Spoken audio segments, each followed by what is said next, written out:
Hal Humphreys here with PI Education and Pursuit Magazine with your weekly briefing for the week of May the 11th, 2020.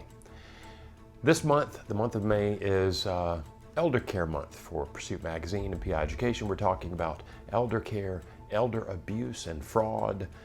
The question I have for you this week is, what do you do when a client, or God forbid, you are afraid that a loved one is being neglected or taken advantage of? If your mom or your dad is in a situation where you're afraid for their safety, or you think they are being the subject of fraud, what do you do? How do you advise your clients as private investigators? How do you advise your clients on what to do when they suspect that a loved one is being taken advantage of?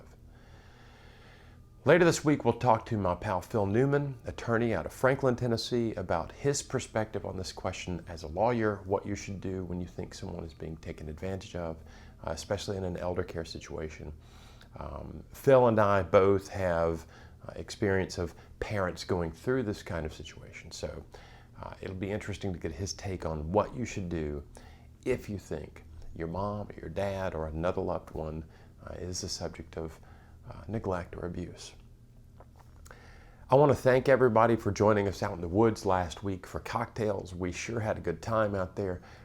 It's always nice to be socially distancing to the tune of a mile or so between people out in the woods where nobody can get to you. We're going to do the cocktail hour again this week, Thursday afternoon, 5 o'clock Central.